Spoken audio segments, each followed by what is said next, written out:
Good morning. Ayin Beis, volume 3, the bottom of page 1329.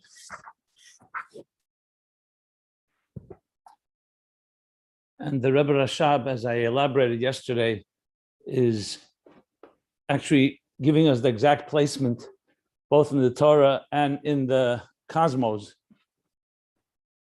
and the spiritual realms, and say the Shtalshus, where exactly do we find Choshech, this state of fundamental concealment, which is the root of Gvura, of all judgments and severities and all forms of bitterness and darkness.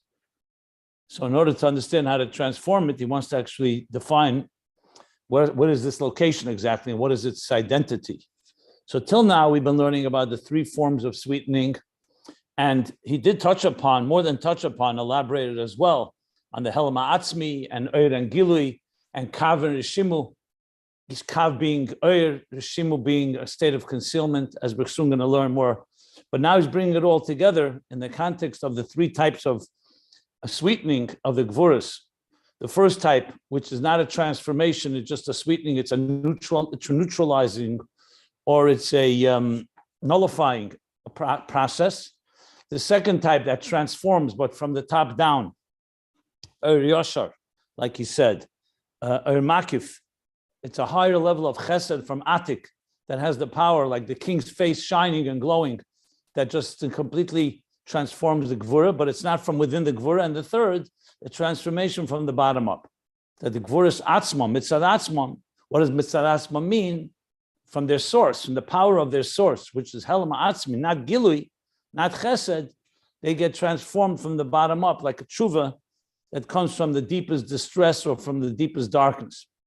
So what we move now into is to understand this Koyach Nelam that he calls this, even the root of Gvura, even in its highest levels, the Shefer Gadol or Yom Kippur or even higher than that, is rooted in something that's fundamentally concealed as opposed to Chesed, which is a revelation. So to understand this state of concealment, ultimately the root of the root is going to be the Helam Ha'atzmi of Atzmus, meaning the power of Atzmus to conceal fundamentally. But where does it play itself out? So it's the second pasuk in Bereshis. Then he goes, the Choshech. What is that Choshech? So we explained it based on the Ramban, that it's an Eish Yesedi, it's a fundamental state of darkness, the Eish Yesedi, which breaks in turn, which is also called Avir, the Avir, and that Avir, that atmosphere, this dark atmosphere, or this dark air, if you wish, breaks into 2, as the Seferno explains, the part that associates more with Eish and the part that associates more with Mayim. And there you have the breakdown into 2 parts.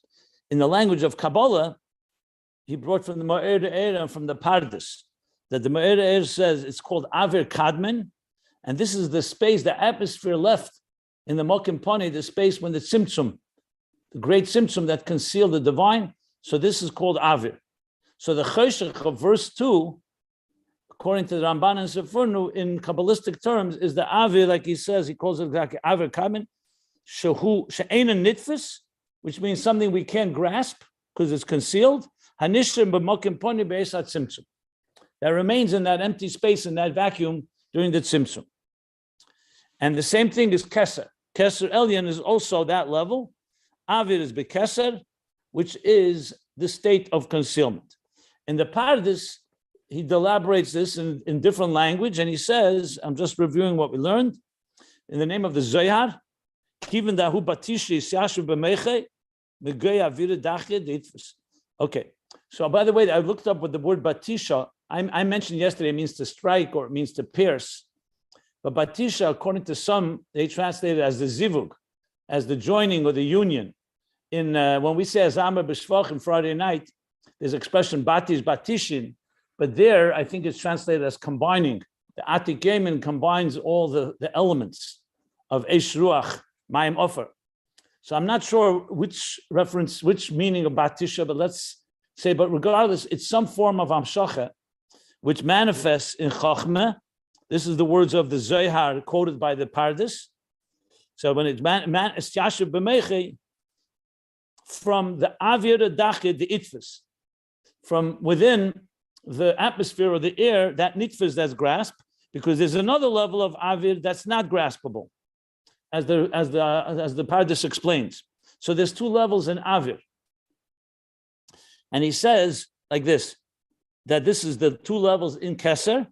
The first level is Avir, that's not nitfus, because it's bound, it's attached and bound and united with the Maitzil, with the source. That's called Avir Kadmon. And the second is Avir HaNitfus Ksas, that's somewhat graspable, somewhat that we could, in some, not like he says, not tangible. It's not Nitfus Mamoshi, because even Chachma is not Nitfus, but it has something that you could talk about. Whereas the higher level is Ein Nitfus even to Chachma, because it's united with Ein Sof. Then he brought a second pardes from Shara Gvonim, that because Kesser Nikra Cheshach Misai Bechinas Halach, Kesser is called Cheshach. So when you combine these two pardes, two quotes from the pardes, so Kesser is called Cheshach, and Cheshach is what's not graspable. That's the Avir Kadmon, as we said before, that the Avir Kadmon is the Cheshach al Pnei Tahim. Okay, so this is Halam Maila Maila Yechudi b'Matziloi Mashtava. So there, it's something in common between the emanator and the emanation. And then the parentheses, Ucham is even higher than that. It's a darkness that's even higher than that, because that's how Kesser is completely encompassed in itself. That's a parenthesis. That's where we stopped. So, as I said, what we're doing now is essentially elaborating on where this Choshech, what's its identity. And then we're going to go back, of course, to understand the different levels of transforming it. Which is critical here, because remember, Gvuris down below, the concealments and the bitterness and the Gvuris down below are sweetened from the Einin Token El B'Shashim. They're only sweetened through to their source. So we're now discussing that source. It's going to take us all the way back to the highest levels in godliness that is beyond Oir. If you remember the language, he said beyond the Mokar of Oir, beyond the Mokar of Oir. It completely defies revelation. But it's still a manifestation of the divine, but in an utterly concealed way. So let's continue. He's still dissecting and breaking down this level based on what we just learned. So we have the different places, the Ramban and the Sefurna and Chumash, and the Ma'ir and the Ramak, the Pardes in Kabbalah that identifies this level. But he's going to now spell it out even more and make it even more language that relates more to Chassidus Chabad. Meanwhile, this has been Kabbalistic levels. He's saying Batish Batishin, you said, Reshimin Usesimin, the Goy Kol Olmin, the Ram Atik Yoimin, Halo Batish Batishin. I just said that. Yeah. He's talking about Batish Batishin there, it's translated to join, to combine. The level of Atik that unites things. So I don't know if he means here Batish, the same Batisha here. Here, the translation in the Hebrew of the Zohar is Zivug. Kivan dahu batisha hu zivuga. That's how some interpret it. Regardless, it's some hamshacha, that's for sure. Zivug is also joining. So Zivug means union. It's connecting to Reshimin Usesimin, the Goy Kol Olmin. Aviro Deloi Itpas Klau. No, here he actually says, so there's a level that's itfus, a level that's not nitfus. Okay. I'm going to continue reading now 4 lines from the bottom of the page, 1329. The pages can be found at ayinbeis.com. So we move on, unless somebody wants to ask something, but we're in the middle of it. So let's continue on, at least till the end of the paragraph. Hopefully we'll get there today. The Rebbe Rashab now is coming to elaborate a bit more on this. That according to the Me'er Eir, now that we brought the Me'er Eir, and he brought also the Pardes, he says, Lefima, according to what it says in the Me'er Eir, what he writes in the Nira, it appears, Nira means it seems, this is the Rebbe Rashab saying this, the Avir Kadmon, this level of Avir Kadmon, the Me'er Eir just says that this Avir Kadmon is the Avir She'ena Nitfus, that remains in the empty space during the Tzimtzum, when the concealment happens. So the Rebbe Rashab is now giving it a name. He's going to identify what level is this empty space. Well, what level is this Avir, this dark Avir, this darkness that we're talking about? Remember, the Ramak doesn't use the word Tzimtzum because the Ramak doesn't lo yodam inyan at Tzimtzum. Chassidus brings that the Ramak did not know about the Tzimtzum Arishan that the Arizal was Mechadash and Megala revealed. So, but he still speaks about Keser, and he does speak about Ein Sof. Like we said, that is the level of the Avira de Enanitvis. But it's in the language of what we call Kordoverian Kabbalah, Ramak's Kabbalah. So there are commonalities, and Chassidus brings it all together like we see here, but the language of Tzimtzum, Reshimu, Kav is not in the Ramak. He doesn't use that language.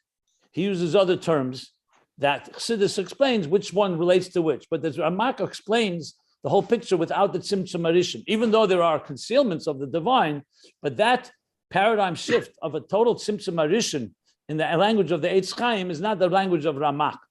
I talked about this at length much earlier in volume 1 when he spoke about the difference between the Ramak and the Arizal. There's a whole piece in Ayin Beis where he explains how they both understand the process of creation somewhat differently, with ultimately the Arizal being the final say because he came after the Ramak, even though they were contemporaries, but the Arizal was a little after the Ramak, and the Arizal in any way is the Pesach Achrin. He's the final say. But that doesn't mean that you can't join them together like you see here. Ma'er is according to the Kabbalah of Arizal, because Rameir Mepapir, who wrote the Ma'er, he's a student of the Arizal. So he's a later generation. So the Rebbe Rashab now says like this, that from the Ma'er is Nida, that this level, the Avir Kadmon, Zeu B'chinas HaReshimu, HaNisher B'mokem HaCholol. This is the Reshimu. Now, Reshimu has many translations. I'll just use right now the Reshimu has a translation, trace, impression, residue. But we'll soon see Reshimu has a lot more than that, as we learned earlier, and we're going to now elaborate upon. So it's not just an empty space as in, okay, it's completely void. Like this is the language that the Alter Rebbe brings. If you look in the Kutei Teira, B'chukosa and the Esophes, Lahoven Inya Mashakos B'Eitzes Chaim, he brings from the Hagah and Eitzes Chaim that one of the commentaries says there, that when it says Chol L'mokem Poneh, which means a space, a hole in an empty space, you would think completely devoid. So he says, Loi mamish, Loi mokem poni mamish, kim shenisha sham reshimu. Reshimu means something remained, so it isn't utter void. It's concealed. But to say that there was nothing there, you can't say there's something there, but it's invisible or dark energy, or dark matter, if you wish. But dark energy is probably the right word. That will be the root of the containers that we'll soon discuss. So he's now identifying that this level of Avir Kadmon is Reshimu. This has not been said till now. Till now, the Ramban and the Sefer Nu explained it more on a cosmological level. The Me'er and the Pardes explained it on a Kabbalistic level. And now he's explained that this is the level called the Reshimu, which explains much more why it would be called Avir. Because if it's completely empty space, why are you calling it air or atmosphere? There's nothing there. They're saying it's not nothing. The Reshimu is there, and he's now going to analyze what this Reshimu is, as we already discussed, but he says that Nira, that's the Reshimu HaNisher B'mokem HaCholol. The Chein Mashma, and this so too appears, the Rebbe Rashab is saying, and also Ma'er in a different Erech. This was Erech Avir. Remember, the Me'er is structured like an encyclopedia in alphabetical order. So, like he said before, Erech Avir, which he called, which he said, Mareches Aleph Sif Kuf Nun Gimel. Now he's saying it also appears so from the Me'er in Mareches Tes, Sif Yud Zayin. So, letter Tes, the 17th section, it says there where the word Tehiru. So, Tes Tehiru. Remember the word Tehiru I mentioned. If you look in the next page, he's going to actually quote it. So he says like this, that which means in the beginning, Hermenusa can mean either Ratzon or Reshus. The beginning when the king desired, or the king gave permission. Essentially when God chose, Oliver Etzene in the language of Chassidus, it arose in his desire. Now, it arose doesn't mean in time, it means a level that he's now identifying with envisioning existence. So Goliv Galifa B'Tirei Law means that in this level called Tehira Ilah, he engraved the 10 hidden spheres. Golif Golif was chikika, chokak chikika, like engraving, etching and engraving or etching. So the letter of Tehiru says that Ma'era Er, what is Tehiru? Nikra Keli Harishin. That's called the first container. Vahu Avir Kadmon, the Keli Harishin, who Ubchinas Reshimu. So I have to see if the Ma'era Er actually says that is the level of Reshimu. But the Rebbe Rashab is now bringing a second Ma'era Er to confirm what he just said, because in the first Ma'era Er it doesn't say the word Reshimu, it just says Avir Kadmon, the Eina Nitfus, Avir She'eina Nitfus, Anisha B'mokim Pone Be'esat Tzimtzum. But in the second place, he calls Tehira, he says the first container. Now, what does the first container mean? As we'll soon learn, he doesn't mean an actual container. He means it's the first time that something manifests that's going to contain Eir Ein Sof. Until there, Eir Ein Sof was the only reality, which Eir Ein Sof is a mashpia, not a makabel. Is the divine energy that's called divine expression, divine consciousness. The Tzimtzum created the first so-called root of the container, and that Keli Rishon is called the Reshimu. Sometimes it's called Sheresh HaKelim, because it's not a full Keli yet. Remember, Kelim won't develop till after Adam Kadmon. Akudim is 10 energies in one container. Atzilus, a Toyu is 10 energies in 10 containers, but they're not balanced and harmonious. And then finally in Tikkun, Atzilus will be Eiris and Kelim. But where the Kelim originate, remember God created the structure, the cosmic structure, as we've talked many times, in an organized way. So just like when you see the development of a fetus, doesn't begin that a child has 248 limbs and 365 gidim, nerves or channels. A child begins with one cell, a conception of an egg being fertilized by a seed, one cell, one concentrated seed, and that develops. So that's an affliction because God created things in orderly fashion. So before it becomes full-blown Eiris and Kelim, which defines a human structure, a full-blown, a full viable fetus and child, you have it in much more concentrated form. But where is it in its root? In the root is the Keli Rishon, the first place where something is going to be like something that can hold on to, is called the Reshimu, with that is a result of the Tzimtzum Rishon. So that's what he says. That's called Tehiru, the level of Tehiru. It's called the Keli Harishin, who Avir Kadmon, and that's the level of Avir Kadmon. So combining this Ma'ira Eir, where he says Avir Kadmon is the level of the Avir Kadmon She'eina Nitfus in the B'mokim Pane, that's the empty space. That is the level now he's defining as the Reshimu. Okay, so the Rebbe Rashab is introducing the Reshimu as this state called Avir, not Oir. Remember, Oir is light, revealed. Avir is Cheshach, concealed, Helam. Like he said in the beginning of the paragraph, that you can't grasp it. Eina nitfis v'nirgish. You can't grasp it and you can't touch it. Whereas light you could see and you could somewhat relate to. Okay.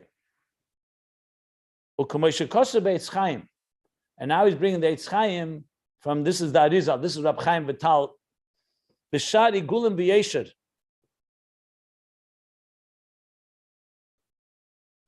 I think it's Ayin Beis, Bahagah. So the Eitz Chaim, as you know, many Kabbalistic works are divided, instead of calling it Parakim, a chapter, it's called Sha'arim, gates. So every chapter is called a gate. So there's a gate called Igulim V'Yesher. It's the name of the chapter, of the gate, Igulim V'Yesher. And the subchapters, the subsections in the chapter are called Anofim, branches, gates and branches. It's just another way of saying, like when we say there's Perek Aleph, Halacha Beis in the Rambam. Or in Mishnayos, Perek Aleph, Mishnah Aleph. So it's just a way of categorizing, but in Eitz Chaim, it's Sha'arim, gates, and Anofim, branches.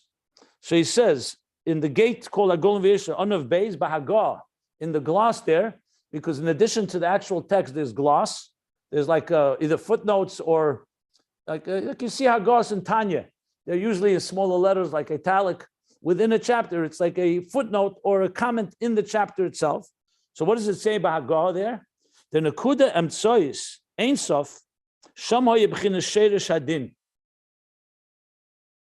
That when the Tzimtzum happened, and there was a concealed, he left in Kudam Tsois, a point in the center, which is essentially the center of this Mokim Pani, this empty space.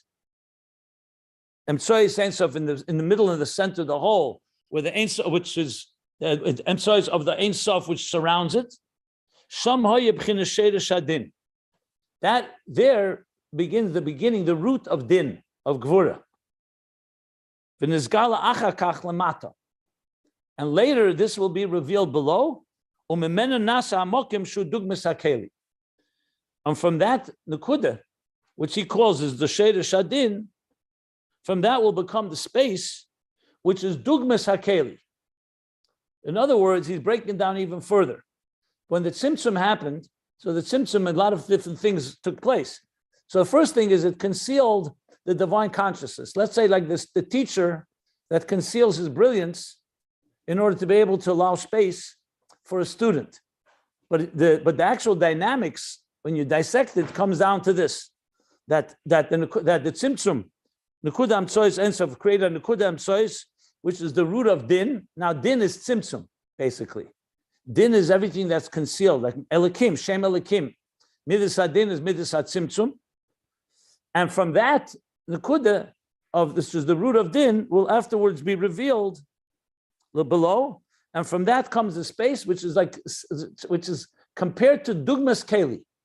Now it's not an actual container because you don't have actual tangible, even spiritually tangible entities yet, but you have something that is now allowing it to contain. Remember, going back to the analogy with the teacher and the student, when the teacher creates a tzimtzum and conceals his intelligence, there's room now for what? For a keli, for another. Keli here is just another word of saying another, for another consciousness. If the Eir itself is shining in full brilliance, there's no room for anything. So keli is being used here as something that's like a recipient, another, something that can be talked about, that be not only the pure, undistilled and undiluted divine consciousness, which is pre-tzimtzum. So this is what he says in Eitz Chaim, in the Haggadah, the details. This is cited in a number of places in Chassidus, and this ultimately is part of what the Reshimu is all about. But the Rebbe Rashab continues. He's going to bring more sources here, because he's really building a case for this level to explain exactly what it's like. So the next mocker, so now we've introduced a second Moira Eir, the concept of Reshimu, and bring the second Moira Eir Tihiru, and now the Eitz Chaim, the Sheirish Hadin, which becomes the Mokim Shu Dugmas HaKeli. So before the Tzimtzum, there's no Mokim. Lo Yoyin Mokim Elam is Klal. You can't even call, there was no space. It was just divine consciousness, pure light, as much as we could imagine it. But there's no other. There's only purely divine consciousness, divine presence. Mokim itself has to be created. Mokim means some space where existence is going to begin to emerge. Now, until there's a kav and a seder shtalshlus, there's no existence yet. But the first step is creating space for existence. So that's the mokim, which is dugmas hakeli, that the tzimtzum creates. It creates a space. Now we have a space in which we can create. And then comes the next process, would come after the Reshimu, would come the kav, a thin ray of light, that think of it like the stylus of the artist, the paintbrush with which God begins to actually shape and create existence. So now he adds, he's going to bring another source. This is called the Zohar Harakia. Zohar Harakia. Zohar Harakia is a commentary of the Arizal on Zohar. It's a question exactly who wrote it, the Ramaz, but it's brought quite often in Chassidus, Zohar Harakia, which literally means, the Zohar Harakia means the illumination of the heavens. But it's a pirush on Zohar. So he says, Zohar Harakia pirush, next page, page 1330. So the Zohar Harakia on the Zohar, what I mentioned a few times, this is the Zohar Hagdom in the beginning of Zohar on page 15a. So the Zohar says, before we brought the Zohar, was on 16. I think that was Aleph Shin Yud. 1 second. That was the next page. Just give me a second here. Where did he bring?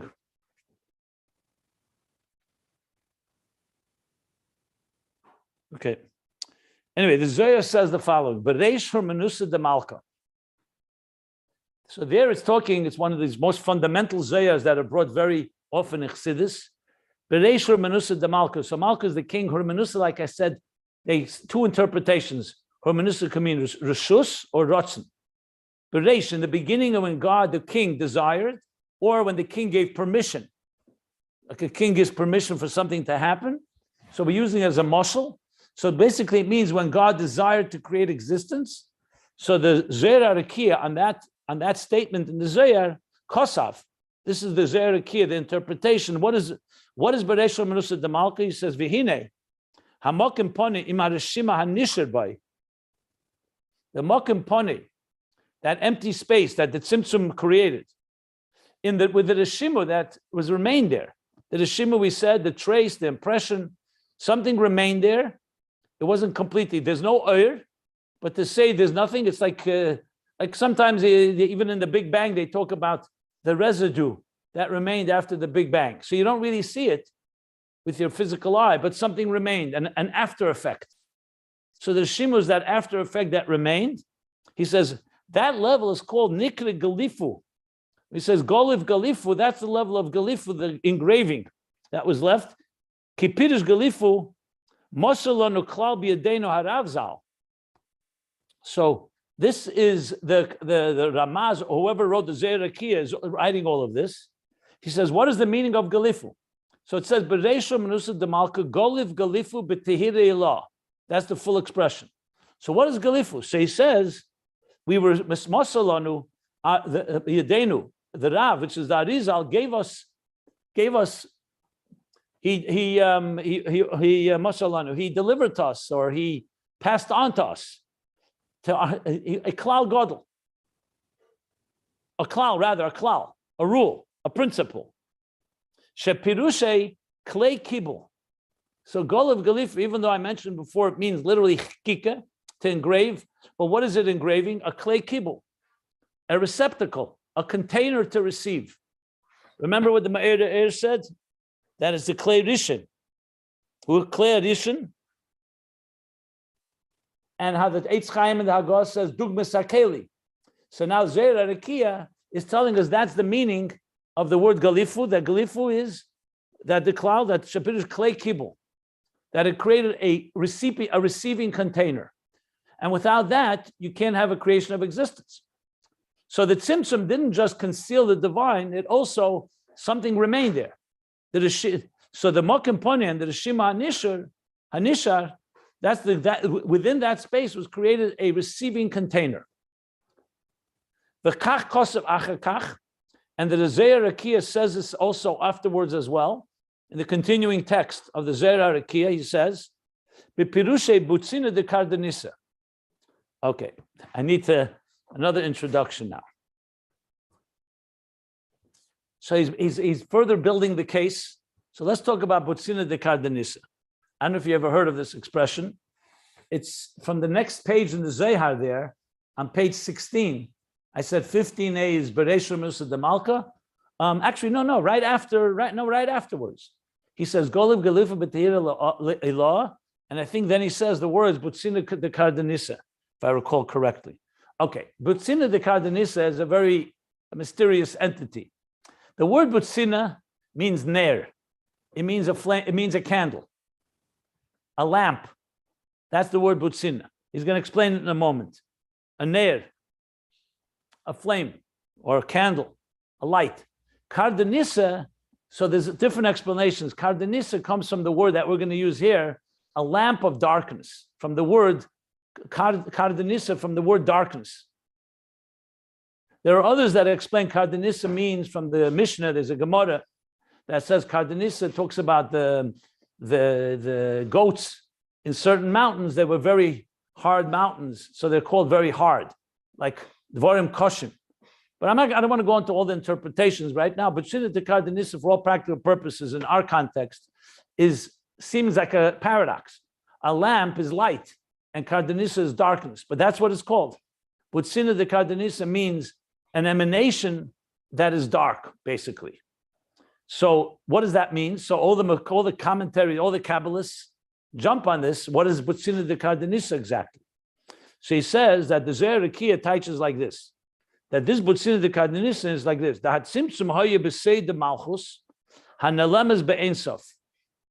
Okay. Now remember, we mentioned the 10 hidden spheres.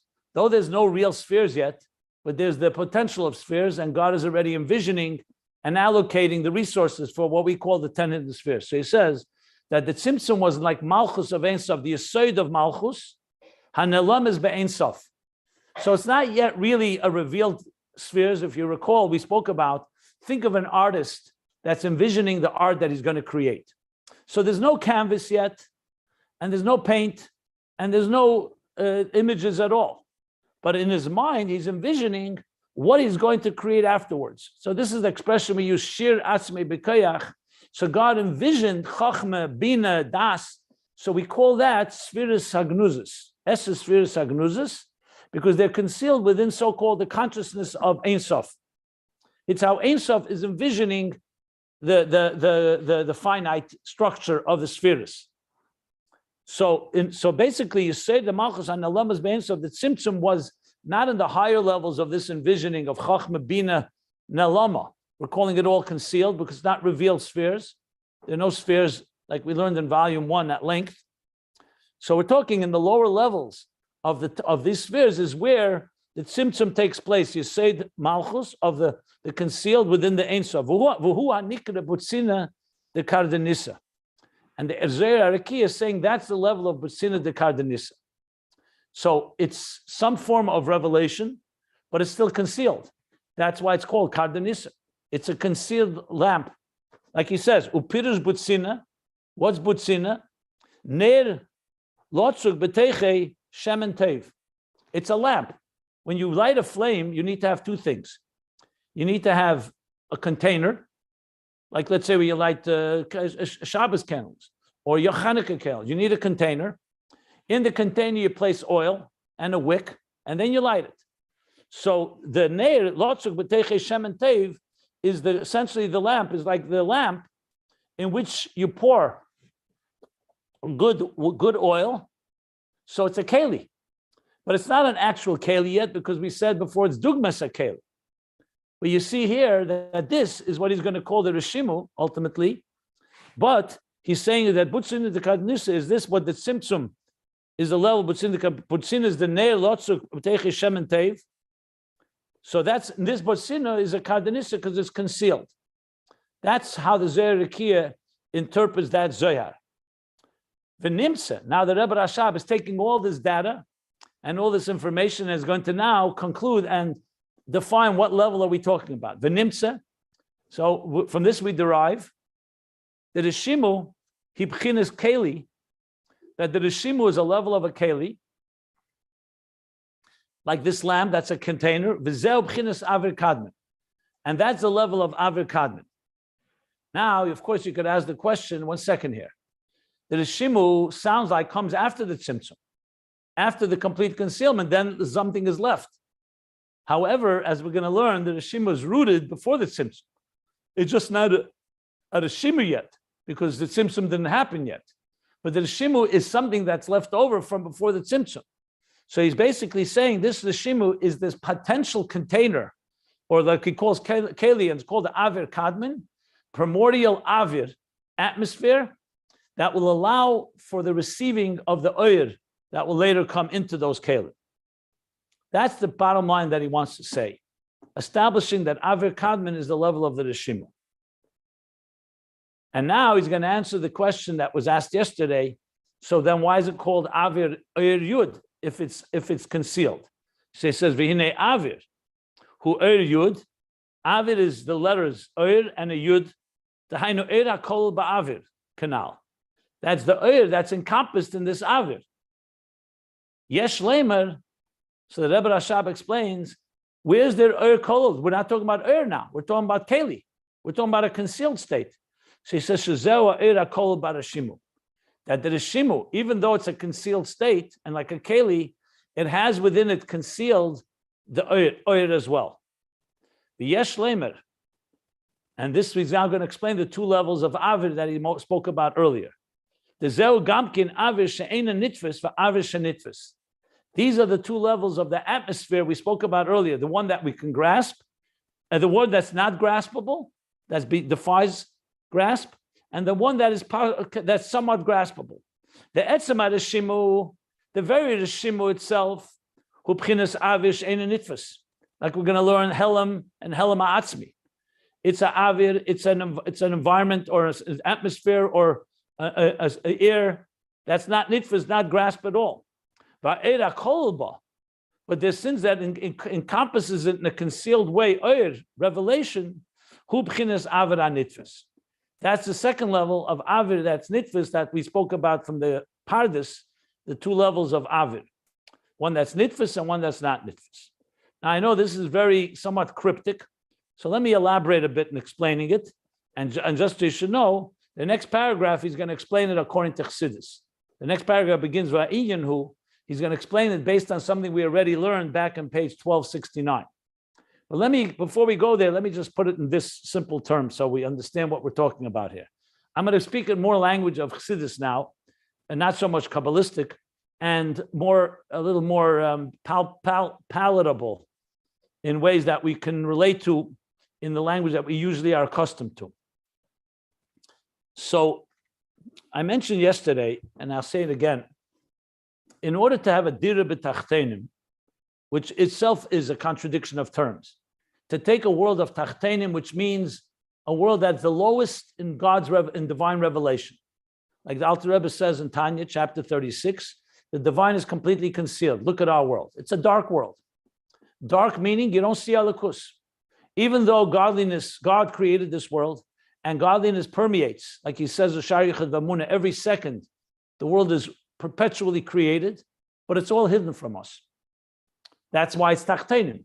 That's exactly the intention. It should be a world where we don't see godliness, like he explained at length on page 1307, when he explained the purpose is to come into a world of darkness, and we, the human being, is placed in this dark world with a soul that's like a flame, Ner Hashem Nishma Sodom, armed with Torah mitzvahs, which is Ner Mitzvah v'Torah Er. See the word Ner, Mitzvah v'Torah Er, Ner Hashem Nishma Sodom, light, in order to illuminate this world and reveal godliness in it. You know, this is the classic we learned in Basiligani. In the beginning, Ikar Shechina b'tachtenim ha'isa, God's presence was apparent.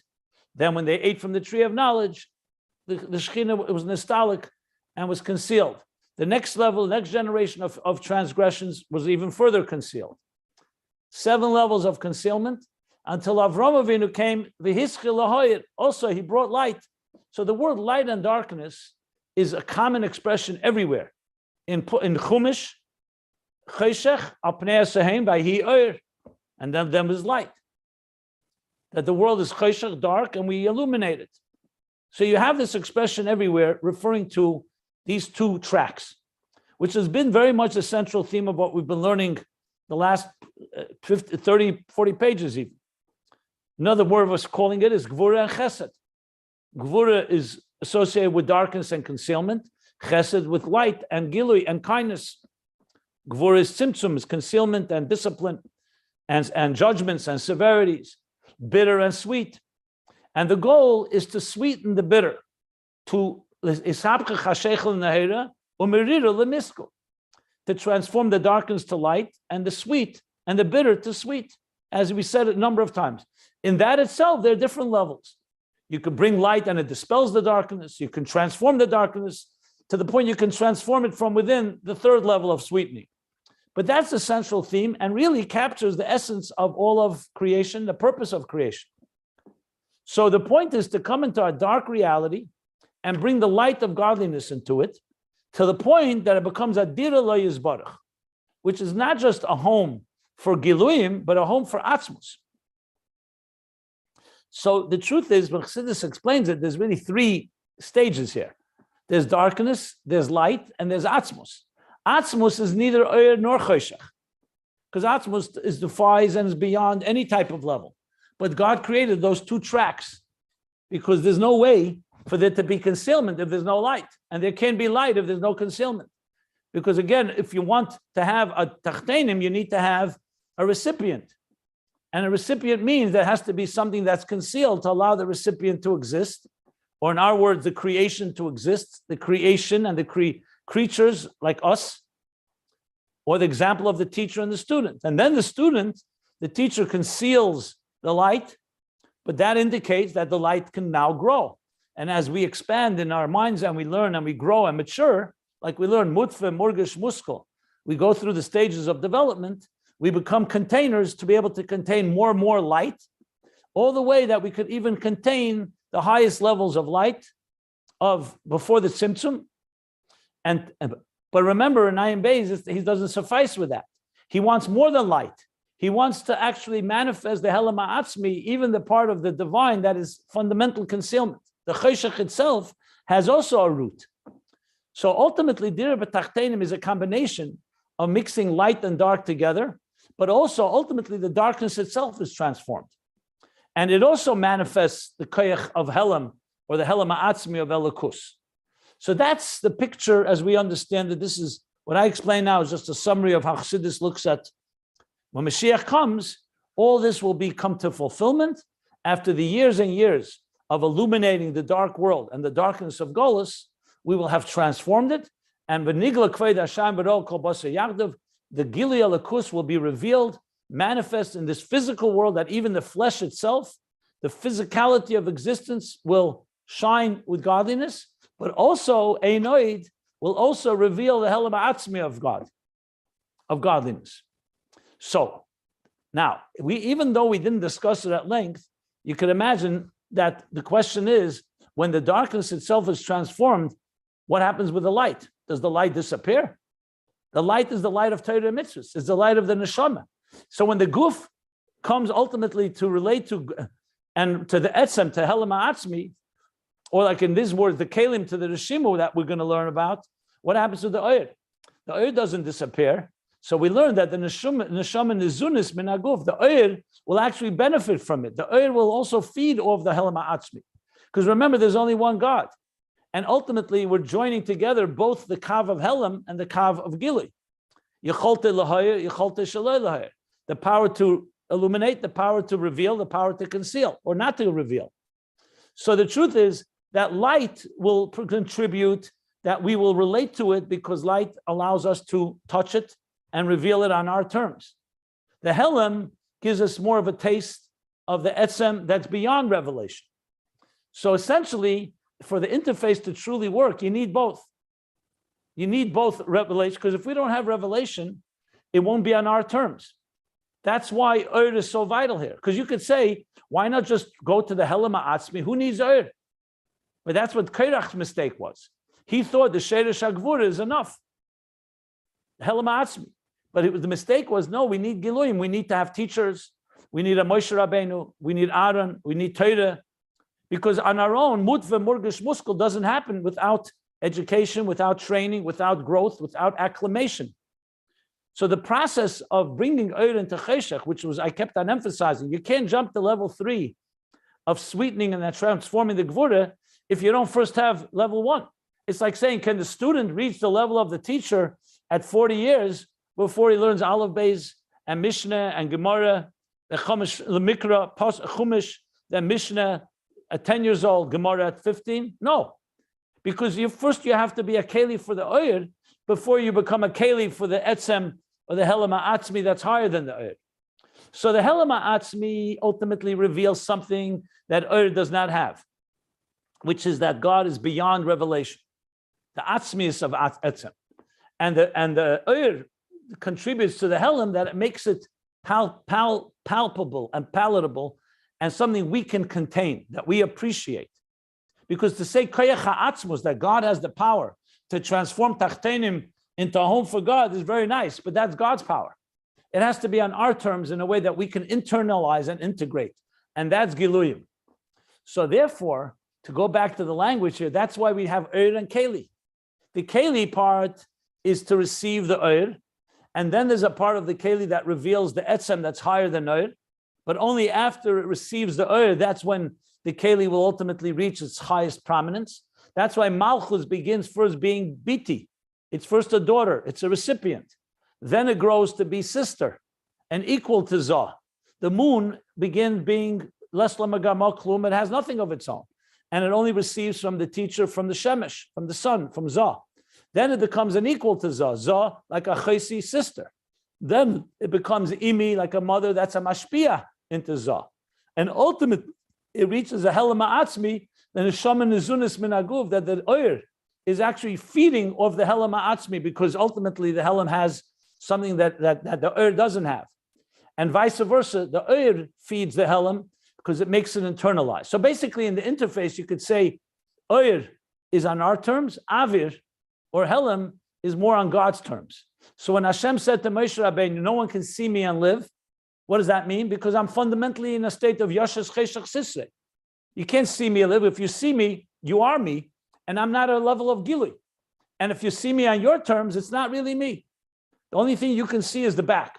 But as the Rebbe explains, Ponim Yofis explained, I've mentioned it many times, God says, however, when you don't look, you'll be able to see me. In other words, when you absolve yourself and you completely mevatel yourself, you completely nullify yourself and accept God on God's terms, then you can end up experiencing God. But it has to be in a way of shlila, because you on your terms, gilui is not helam. To experience helam, you have to get rid of your giluim. On the other hand, we want it to be internalized. That's why you have the constant play, the constant dance between Ratzeh and Shuv and between Ur and Keli. Or in the language that he's saying here, between Ur and Avir. Or between Kav and Reshimu, Uris and Kalim in the highest levels. So therefore, there's a Ur hanitfis, even in the Avir, there's a part of it that's nitfis, which relates somewhat. And that's the Ur that's concealed within the Reshimu. Because remember, the Reshimu is not meant to just be complete concealment. It's meant to also connect to us. It's not meant to be something that's completely removed, but it's concealed. That's the Ur HaNitfis. Then there's the Etzem Helam HaAtzmi in the Keli. So as we learned earlier, the Keli really ultimately plays two roles. One is, it's like the student receiving from a teacher.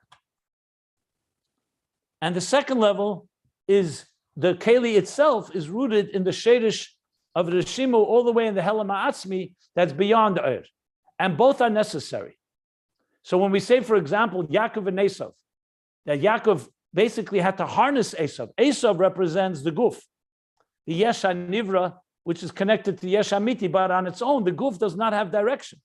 It needs Ur, it needs Torah, it needs Yaakov to direct it, but ultimately, something in Esav that's even higher than Yaakov. And when they join together, it's the Helam and the Gilui coming together, the Helam HaAtzmi and the Gilui HaAtzmi, and that's when you have the complete harmony. So, therefore, what he's saying here is that the Reshimu itself, the Helam itself, also has within it an Ur that's concealed, and then it has the Etzem, the Helam HaAtzmi that we're going to learn about, which is the Avir She'elei Nitfis. I should add that Ur too has both dimensions. We learned in volume 2 that the Ur, Lifnei Tzimtzum, is also, ultimately, its point is to go through the Tzimtzum so it should be received. So there's a level of Ur that's pure Ur, but there's a level of Ur that also encompasses in it the darkness and the Helam. So the Ur has Helam in it, and the Helam has Ur in it, and then they both have their uniqueness, which is pure Ur and pure Helam. And that's, this has been a little brief, but I'll elaborate more, but this is critical to understand this whole, everything we're going to learn now. That's why I'm elaborating. But when we learn it inside, I think it will become even clearer. And that's really what he's saying here, without the Kabbalistic terminology, which can be quite cryptic. So essentially, this first Keli Rishon is called the Reshimu, that's the Avir. In it, there's two things. There's the Reshimu per se, which is the that Lei Nitfas, like he calls it, Avir She'ein Nitfas, I should say, an atmosphere that is not definable or in any way tangible. And then there's the Avir that's Nitfas, that has the Ur within it. That's why it's Avir, Ur Yud, because it has within it the Ur that is encompassed in the Reshimu. Explanation of that is going to come in the next paragraph. The Reshimu's two elements that are in the Reshimu. So I hope I did some justice to this. Now, this is not just out of the blue. A lot of this was discussed earlier when he spoke about the Reshimu and the Kav, with the Uris and Kalim, and I can refer you back to page 1269, and let me see, I think even earlier than that. Let me just look. So if you want to look it up in detail before we go to the next class, yeah.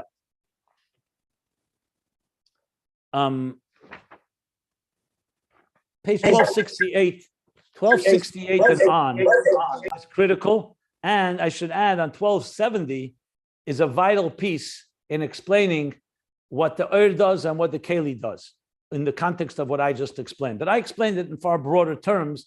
Also wanted to add that this is all part of the theme of Ayin Beis, the interface of Ayin Beis. Because here you have and keli are the two dimensions of interface, but now you find in the keli itself, in the Reshimu itself, in the Avir, you also find two dimensions of the interface. The Avir that we can grasp to some extent, and the Avir that's not graspable, which is, as I said, we'll learn more about in the next paragraph. But I'll be happy to, I'm going to stop here. Anybody want to ask anything, please? So that means that the Avir... We can't hear you. You have an echo by you.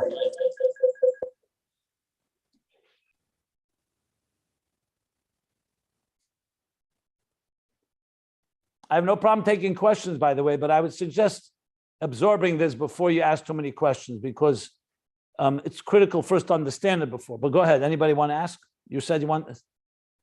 You're able to ask, Rab Shlomo, or the sound is no good by you? I have a problem here with the sound. No. Anybody else?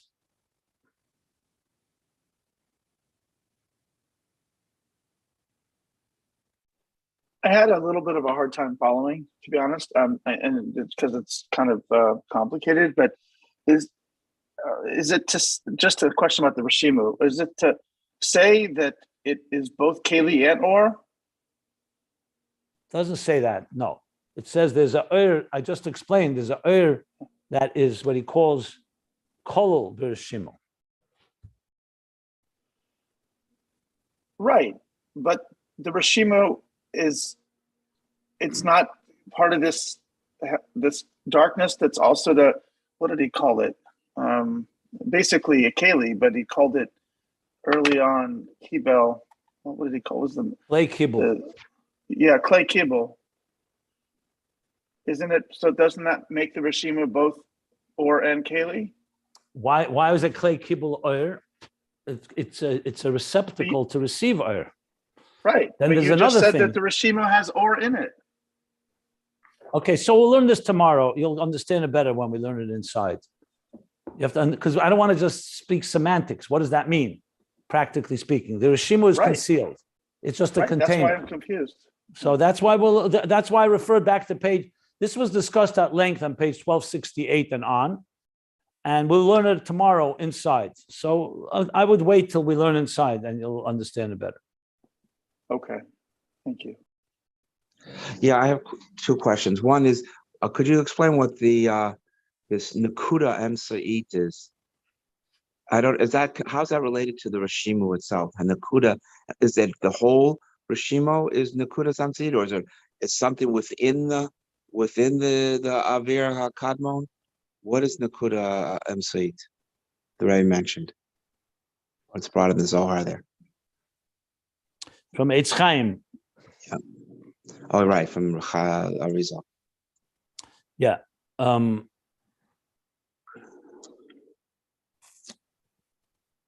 So you know the image, when the tzimtzum happens, it creates a vacuum, a space, right?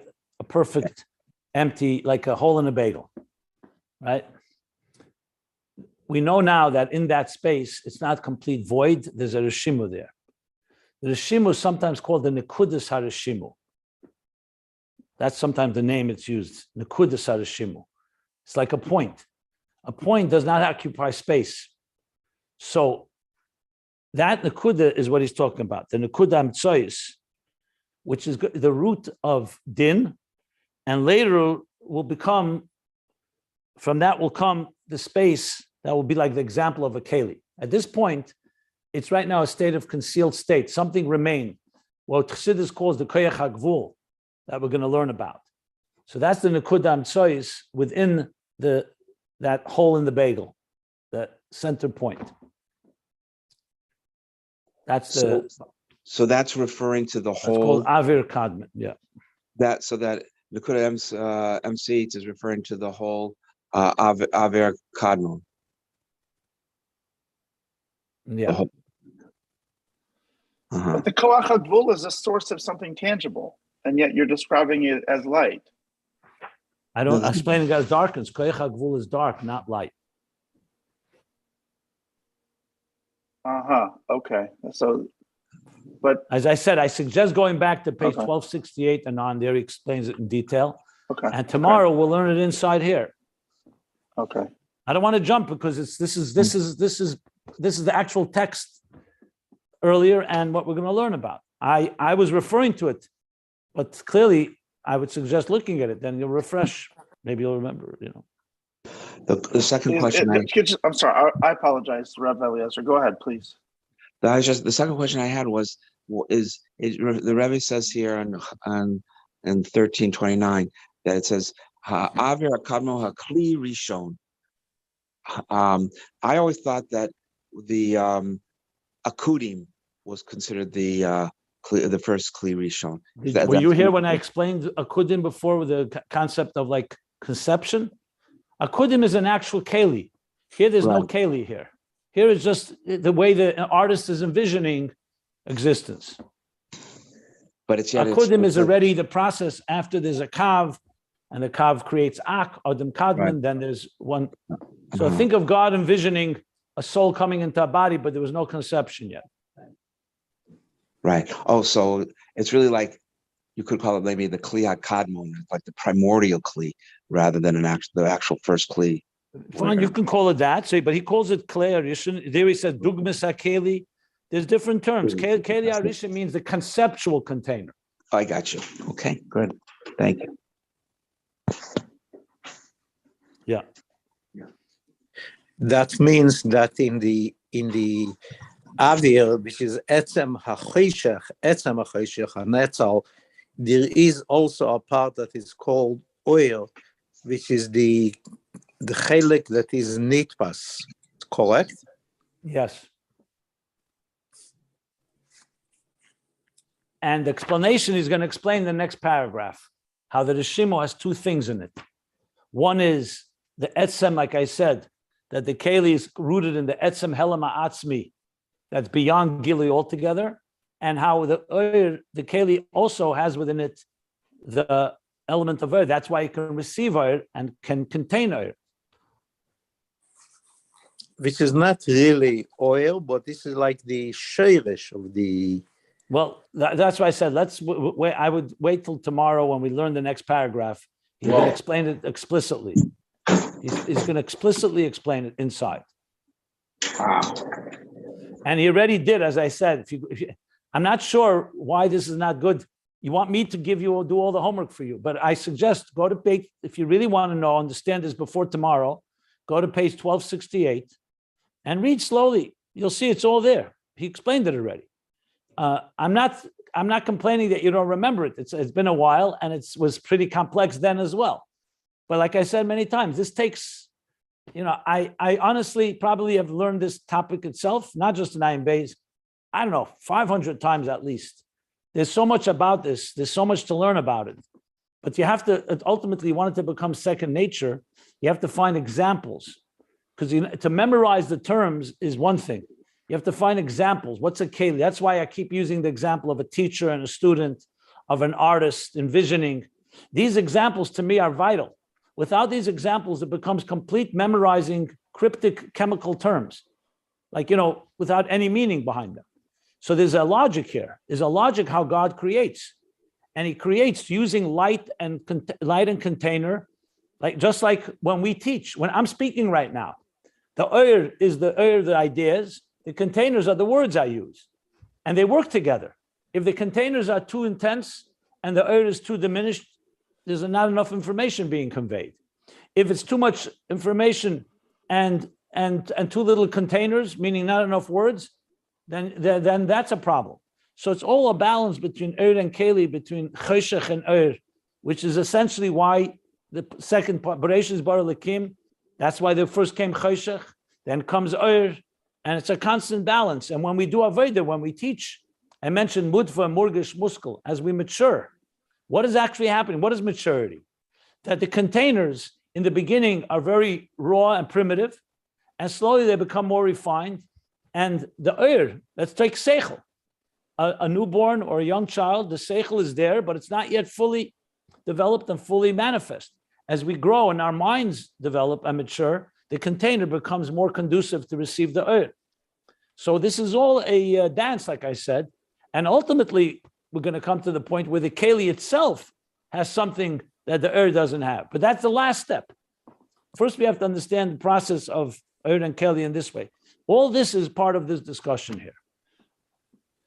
I don't mean to jump the gun here, but I mean, as you know, I listened to, I don't know, 7 or 8 hours of your, prior shirim on the Reshimu, and I've delved into this topic quite a bit to understand it. So I feel like I kind of have done my homework, and what I understand from your prior shirim is that the Reshimu is a shorash hakelim. So when you say that it's koach hagvul and it's light, and I say koach hagvul is shorash hakelim, those are contradictions. One is light and one is koach hagvul is not light. Where do you see that koach hagvul is light? You just said that. I never said that. Anyway, why don't you wait till tomorrow? We're going to learn it inside, as I said. It's going to be discussed here. Koach hagvul is not light. Koach hagvul is helam, actually. But yet it's the shorash hakelim. Shorash hakelim is also not light. Kelim are not light. Kelim are containers. They're not light. It's not sheresh ha'er. The kav is sheresh ha'er. The Reshimu is sheresh hakelim. Kelim is darkness, not light. I'm not sure why kelim by you or keli and oir are two opposites. I understand. Well, I'll suspend it. I think there's some I won't say God forbid inconsistency, but there's some paradoxes here, and I don't think I'm off there. But I'll wait. And I don't think it's like just esoteric. I think that these are fundamental. You can't really apply it in your life until you understand if the Reshimu is koach, is it or is it keli? Again, as I said, I understand you listen to Mike Shurim. Trust me, maybe that's a little homework. You need more homework. I can tell you that as a teacher. This takes more than 1 or 2 shiurim. This takes hundreds of reviews to really get it. And I understand. It doesn't matter how smart a person is. It comes down to really internalizing it. Anyway, like I said, you can go back to page 1268 and read from there. You could also read on here. And tomorrow we'll continue. We will learn this. I'm not, okay. There's no reason to rush. All right. This is so fascinating to see how everything in Torah is so deep. Vayhi erev, vayhi voiker. The choshech is coming before the oil. The helem atzmi. Exactly right. And the psukim come alive because it makes no sense when you read Chumash, especially the second pasuk. If without this beard, what's the pasuk coming to say? It's a completely cryptic pasuk. And you also appreciate Vayemer Elikim Yehi Oyer. It's not just God created light, And additionally, remember, the sun wasn't created till day 4. So we're talking about a light here that's more of an archetype of light, a concept of light, more than just sunlight. We're not talking about sunlight here. Yeah.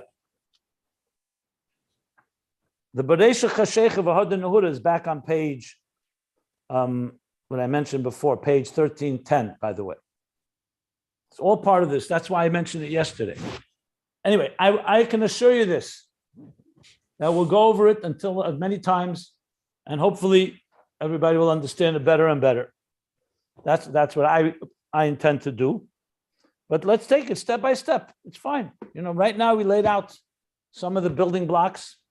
Now we have to understand that's going to be the next paragraph, and he's going to refer to, as I said, back to page 1269 and on.